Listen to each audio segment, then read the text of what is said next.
Hi friends, कैसे हैं आप लोग। आज आपके लिए एक बहुत ही शानदार वीडियो लेकर के आया हूं। और दोस्तों, ये वीडियो ऐसा है जिससे आप एक वीडियो में सारी जानकारी आपको जन्म कुंडली की मिलने वाली है।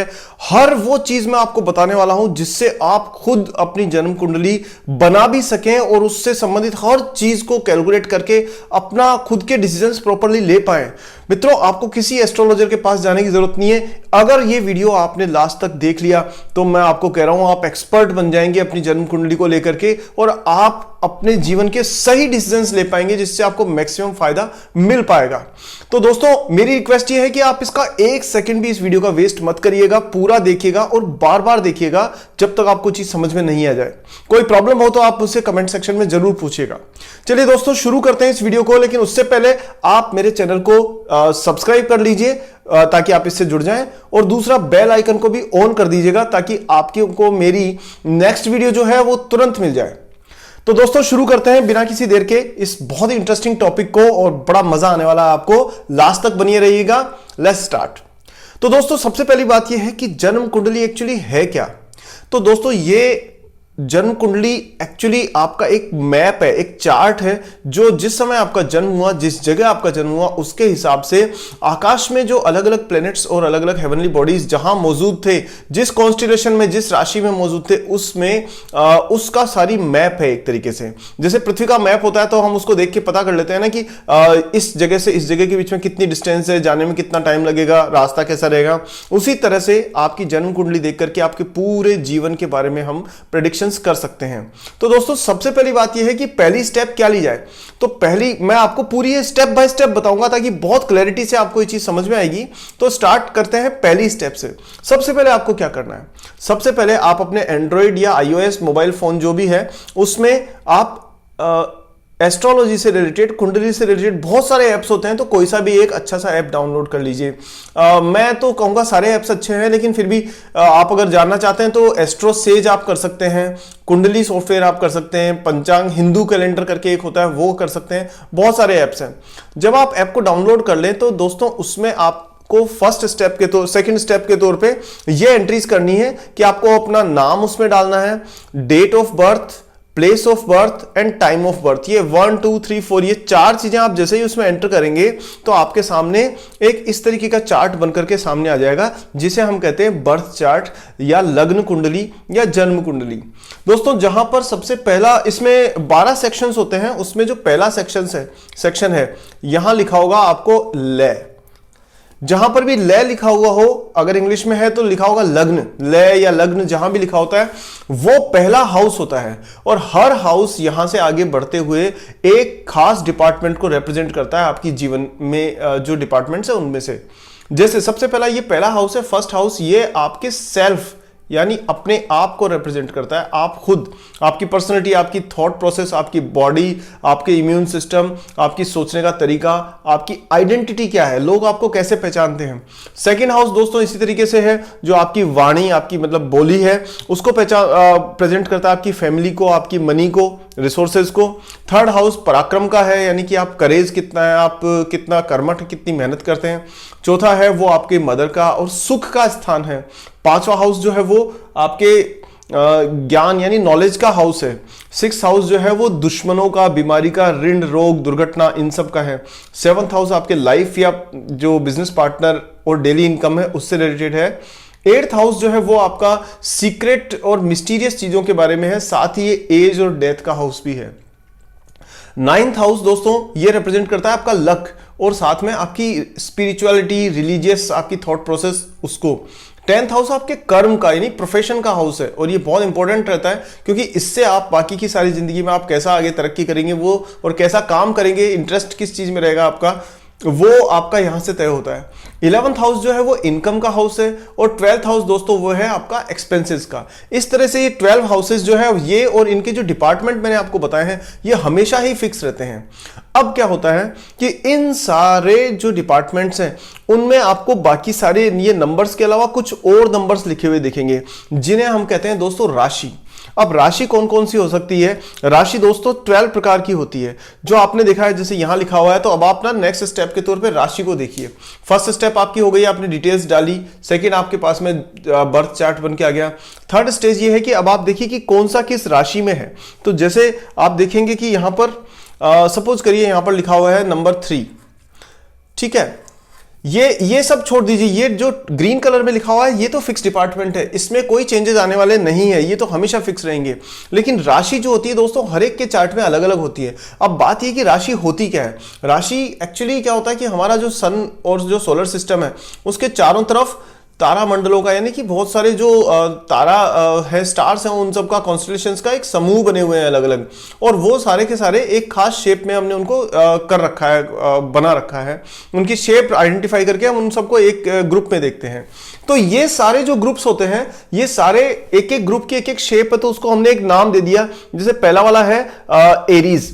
एरीज मतलब होता है मेष राशि, ठीक है। तो आपका ये मेष हो गई, फिर वृषभ हो गई जिसे टॉरस कहते हैं, फिर जेमिनी हो गई जिसे मिथुन कहते हैं, इस तरह से। फिर कैंसर हो गई जिसे कर्क राशि कहते हैं, जिसे लियो हो गई जिसे सिंह राशि कहते हैं, फिर वर्गो हो गई जिसे कन्या कहते हैं, फिर लिब्रा हो गई जिसे तुला कहते हैं, फिर 8th जो है वो आपकी स्कॉर्पियो है जिसे आप वृश्चिक कहते हैं, फिर 9th है आपकी सेजिटेरियस जिसे धनु राशि कहते हैं, फिर कैप्रिकॉर्न है जिसे मकर राशि कहते हैं, फिर एक्वेरियस है जिसे कुंभ राशि कहते हैं, और फिर आपके पाइसियस है जिसे कि मीन राशि कहते हैं। इस तरह से 12 अलग अलग ग्रुप ऑफ आपके नक्षत्राज हैं, और उन सब को आपने एक खास खास डिपार्टमेंट दे रखा है। अब बात ये होती है कि राशि जो होती है ना वो बेसिकली यही राशियां क्यों हैं। तो दोस्तों अगर मैं इसकी डेप्थ में जाऊंगा तो बहुत लंबा टाइम निकल जाएगा, और आप समझ सकते हैं वीडियो के लिए बहुत कम टाइम बचता है। तो मैं आपको शॉर्ट में बताऊं तो हमारे पृथ्वी के चारों तरफ में 27 नक्षत्राज है। नक्षत्राज, अब ये नक्षत्राज क्या होते हैं? ये खास तरीके की हेवनली बॉडीज का ग्रुप है, और हमने क्या किया कि दो 3 नक्षत्राज को जो है ऐड करके, और हमने एक बड़ा ग्रुप बना लिया जिसे हम राशि कहते हैं। और राशि इसलिए क्योंकि उन सब का जो इफेक्ट होता है ना हमारी जिंदगी पे वो एक सा होता है। वैसे भी आप जानते हैं राशि मतलब कलेक्शन मतलब जैसे धन राशि हो गया, जैसे आपके पास में जल राशि हो गई। तो आपने कुछ स्टार्स को और कुछ हेवनली बॉडीज को कलेक्ट करके एक ग्रुप दिया और उसका नाम दे दिया राशि। तो इस तरह से 12 राशियां हैं। अब आपके अगर मान लीजिए यहां पर 3 लिखा हुआ है, 3 का मतलब यह आपकी जो है वो जेमिनी है, यानी कि मिथुन राशि है। और उस राशि के बाद में नेक्स्ट अब आप ये सीक्वेंस में चलते जाएंगे। यहां 4 लिखा होगा, यहां 5 लिखा होगा, यहां 6 होगा, यहां 7 होगा, यहां 8 होगा, यहां 9 होगा, यहां 10 होगा, यहां 11 होगा, यहां 12 होगा, यहां 1 होगा, और यहां पर 2 होगा। इस तरीके से ये सारी जो नंबर्स आपके पास में लिखे हुए रहेंगे। तो ये जो है वो अगर ये मिथुन राशि है यानी कि जेमिनी है, तो ये कर्क है यानी कैंसर है, ये लियो है, और ये वर्गो है, ये आपके लिब्रा है, ये स्कॉर्पियो है, ये आपकी सेजिटेरियस है यानी धनु राशि है। और इसी तरह से आप आगे बढ़ते जाइए। जब 12 खत्म हो जाएगा तो फिर 1 और 2 आ जाएंगे। 1 मतलब आपके एरीज यानी मेष राशि, और सेकंड यानी कि वृषभ यानी कि टॉरस। अब ये सारी राशियां आप देखेंगे, आप अपने चार्ट में देखिए कि कौन सी जगह पर क्या राशि लिखी हुई है। अब हर एक राशि का दोस्तों, हर एक राशि का एक लॉर्ड होता है। लॉर्ड मतलब होता है कि जो उसका मालिक है, जिसके हिसाब से वो चलते हैं। अब मालिक कौन हो सकते हैं? मालिक सारे प्लैनेट्स हो सकते हैं। अब हमारे प्लैनेट्स जो है वो कौन कौन से हैं? देखिए, जो प्लैनेट्स हैं वो सारे आप जानते हैं कि यहां एक्चुअली वैदिक एस्ट्रोलॉजी में हम सन और मून को भी प्लैनेट मानते हैं। तो सन हो गया, मून हो गया, वीनस हो गया, मार्स हो गया, मरकरी हो गया, सैटर्न हो गया, और जुपिटर हो गया। इस तरह से ये प्लैनेट्स हैं। अब सन को और मून को, इन दोनों को सिर्फ एक एक राशि मिली हुई है। सन को मिली हुई है लियो यानी कि सिंह राशि, और मून जो है उनको मिली हुई है कैंसर यानी कि कर्क राशि। इसके अलावा जितने हैं उन सबको 2-2 मिली हुई है। हर एक प्लेनेट को 2 राशियां मिली हुई है। जैसे मार्स जो है उसको एरीज मिली हुई है, और मार्स को ही आपके पास में स्कॉर्पियो मिली हुई है जो 8th नंबर की राशि है। फिर नंबर 2 जो है उसके ऊपर टॉरस है जो वीनस है, और साथ ही लिब्रा जो है वो भी वीनस को मिली हुई है। इस तरह से अगर आप देखें तो आप ये देख सकते हैं कि यहां पर ये मिथुन राशि है यानी कि जेमिनी है। तो इसको कौन कौन से हाउस मिले हुए हैं? ये 3rd हाउस जेमिनी का है, यानी कि ये बुध को यानी मरकरी को मिला हुआ है, और 6th हाउस जो है ना वो भी मरकरी को मिला हुआ है। अब इसी तरह से आप देख सकते हैं कि दूसरे जो, जैसे मान लीजिए आप वीनस है, तो वीनस को मिला हुआ कौन कौन सा है? वीनस जो है उसको मिला हुआ है, वीनस हो गया आपके पास में एक तो 2nd यानी टॉरस का हो गया, और दूसरा लिब्रा का हो गया। तो यानी 2 और 7, तो 2 और 7 यानी कि ये हाउसेस मिले हुए हैं वीनस को। ये मिले हुए हैं आपके मरकरी को, और ये मिले हुए हैं आपके पास में वीनस को। इस तरह से आप बाकी सबको भी देख सकते हैं। अब खास बात क्या होती है कि इस तरह से आपने जब देख लिया कि कौन सा हाउस किस राशि को मिला हुआ है और उस राशि के लॉर्ड कैसे हैं। अब देखिए राशि और उसके लॉर्ड जो है उनकी खास क्वालिटीज होती है, तो उसके हिसाब से हम देख सकते हैं कि हमारे हाउस पे उसका असर कैसा होगा। जैसे मैं इसी राशि की, इसी कुंडली की बात करता हूं, तो मान लीजिए जैसे फर्स्ट हाउस यानी कि आपका सेल्फ का हाउस है, उसमें बैठा हुए हैं थर्ड यानी जेमिनी, और उसके मालिक है कौन? मिथुन, मरकरी। तो इसका मतलब क्या हुआ? मरकरी क्या होता है? बुद्ध। बुद्ध मतलब गणेश जी। गणेश जी मतलब इंटेलिजेंट, बहुत ही बहुत ज्यादा गहराई से चीजों को समझने वाले, कैलकुलेटिव, मैथमेटिक्स, इन सब चीजों के कारक। तो यहां पर जो होगा वो व्यक्ति जो भी होगा, क्योंकि ये उसका सेल्फ का हाउस है, खुद का घर है, यानी उस व्यक्ति की पर्सनैलिटी को बता रहा था। उस व्यक्ति की जिसके यहां पर 3 लिखा हुआ है, उसकी पर्सनैलिटी किस प्रकार की होगी दोस्तों? उसकी पर्सनैलिटी होगी बहुत अच्छा कम्युनिकेटर होगा, मैथमेटिकली बहुत स्ट्रांग होगा, कैलकुलेटिव होगा, अकाउंट्स वगैरह की अच्छी नॉलेज होगी उसको, साथ में वो बुद्धि बड़ी अच्छी होगी उसकी, और उसका बात करने का तरीका इस तरह से होगा कि वो जो चीज बोलेगा वो लोगों को बहुत तेजी से इंप्रेस करेगी, बहुत अच्छे से आप लोगों को प्रभावित कर पाएगा वो व्यक्ति। तो ये उसका खुद का घर हो गया। अब क्योंकि मरकरी जो है ना वो 6th हाउस का भी रिप्रेजेंटेटिव करता है, तो 6th हाउस में कौन से? अगेन मरकरी आ गया है, ये वर्गों की राशि है। तो अब आप देखिए कि ये हाउस किसको रिप्रेजेंट करता था? ये करता था आपका लैंड, प्रॉपर्टी, मदर, इन सबको। तो क्योंकि यहां पर ये जो फर्स्ट हाउस है लग्न, लग्न कौन सा है आपका? लग्न हो गया दोस्तों मिथुन यानी कि जेमिनी, और लग्न का मालिक यानी लग्नेश हो गया आपके पास में मरकरी। तो ये मरकरी का घर है और यहां पर भी मरकरी है। इसका मतलब क्या हुआ कि ये व्यक्ति जो है उसको लैंड, प्रॉपर्टी और ये इन सब के अंदर ये बड़ा कैलकुलेटिव होगा, यानी अकाउंटिंग बड़ी अच्छी रखेगा। अगर इसने कोई बिजनेस शुरू किया तो बिजनेस में प्रॉफिट, गेन, आपका जो है इनकम, आपके डेबिट, क्रेडिट, इसको बड़ा अच्छे से मैनेज कर पाएगा ये व्यक्ति। इसी तरह से दोस्तों अगर इसी कुंडली की आगे बात की जाए तो यहां पर 5th हाउस जो है उसमें बैठे हुए हैं आपके पास में वीनस। वीनस किस चीज को रिप्रेजेंट करता है? वीनस रिप्रेजेंट करता है देखिए भोग को, लग्जरीज को, एंटरटेनमेंट को, हैप्पीनेस को, और जो भी आप जिंदगी में बहुत ऐशो आराम चाहते हैं वो सारा वीनस रिप्रेजेंट करता है। अब ये रिप्रेजेंट करने वाला जो प्लेनेट है उसको घर कौन सा मिला हुआ है? घर मिला हुआ है नॉलेज का, किड्स का और एंटरटेनमेंट का। तो दोस्तों ये व्यक्ति अपने बच्चों पे अच्छे से पैसा खर्च करेगा, साथ ही ये एंटरटेनमेंट पे बहुत पैसा खर्च करेगा। क्यों? क्योंकि उसको वीनस ने यहां पर इस हाउस के अंदर बैठे हुए हैं, तो वीनस उसको कहेगा कि आप अच्छी लग्जरियस लाइफ जिए, और इसके अलावा जो है वो हॉबीज पे पैसा खर्च करेगा, मूवीज देखेगा, म्यूजिक है, फॉरेन ट्रेवल है, इन सब पे बड़ा अच्छा पैसा करेगा, महंगी चीजें खरीदेगा, ब्रांडेड गुड्स पे इन्वेस्ट करेगा ये। तो ये इस तरह से हम बाकी सबको भी देखते हैं। अब इसी तरह से क्या होता है कि जो मार्स हो गया, मार्स का मतलब होता है दोस्तों करेजियस। अब इन पर बहुत टाइम, मैं एक एक पर बहुत सारा लंबा टाइम लगा सकता हूं, लेकिन बहुत लंबा हो जाएगा ये, लेकिन मैं आपको शॉर्ट में बताता हूं कि मार्स जो है होता है वो जो एरीज का और स्कॉर्पियो का मालिक है, वो रिप्रेजेंट करता है करेज, साहस, हिम्मत और वॉरियर एटीट्यूड। एक सेनापति कहा जाता है मार्स को। इसी तरह से जो वीनस है, वीनस को कहा जाता है एंटरटेनमेंट और लग्जरीज, यानी ये भोग वाले ग्रह हैं, यानी कि प्लेनेट है। इसी तरह से मरकरी, मरकरी कौन क्या रिप्रेजेंट करता है? Calculative, communication skills.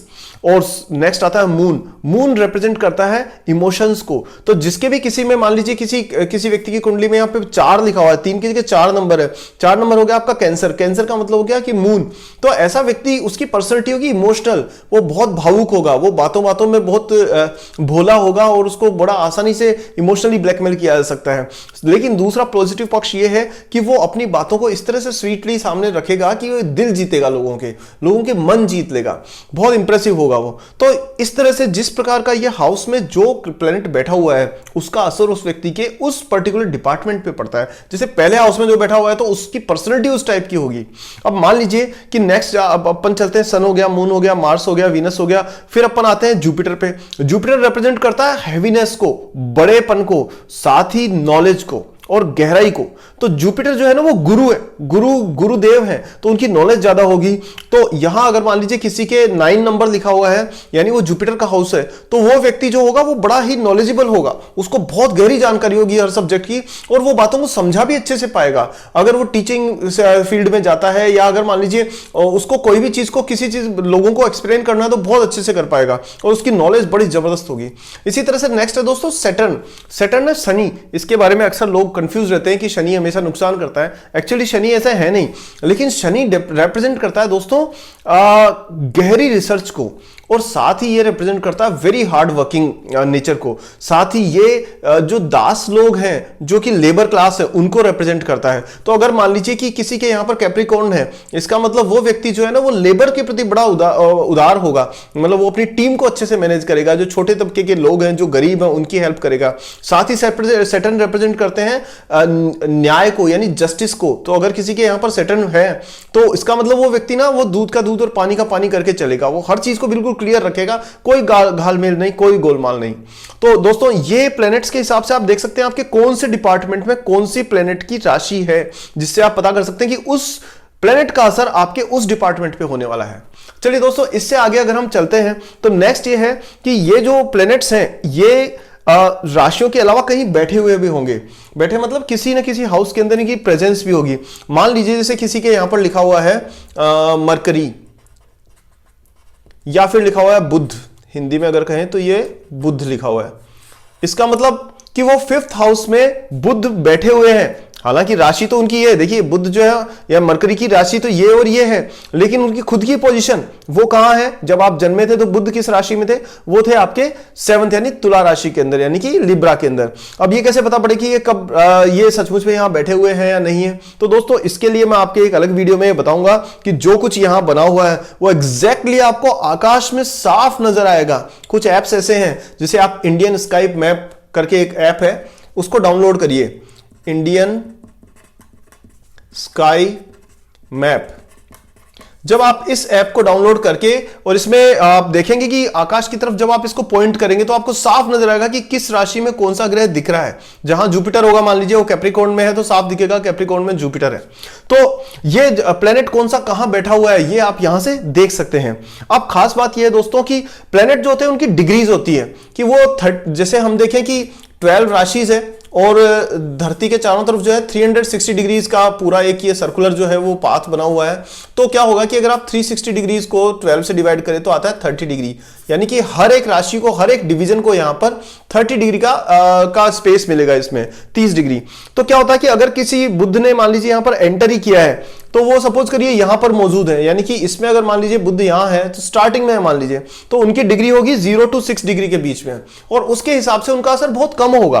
तो उसे वैसा ही असर होगा जैसे एक बच्चा जो होता है, उसका न्यूबॉर्न बेबी जो होता है ना, वो मान सकते हैं। अगर मान लीजिए वो इसमें चल करके थोड़ा आगे आ गए, तो वो 7 to अगर 12 के बीच में उनकी डिग्री है, तो वो एक टीनेजर की तरह असर दिखाएंगे, यानी उनकी प्रेजेंस फेल्ट होगी। लेकिन अगर वो 13 to 18 डिग्री है तो वो बहुत पावरफुल हो जाएंगे, वो इनकी युवा अवस्था यानी कि यूथ है। और हम जब बुध के साथ में मान लीजिए वीनस भी बैठे हुए हैं यहीं पर, तो वीनस मान लीजिए, बुध मान लीजिए कि 12 डिग्री के हैं और वीनस मान लीजिए 2 डिग्री के हैं, तो ऑब्वियसली यहां पर असर बुध का ज्यादा रहेगा, यानी वो व्यक्ति कैलकुलेटिव और बड़ा अच्छा कम्युनिकेटर होगा, और लेकिन उसको एंटरटेनमेंट और लग्जरीज का भी शौक होगा। लेकिन दोस्तों यहां intelligence will over power luxuries, इस तरह से आप कॉम्बिनेशंस देखते हैं।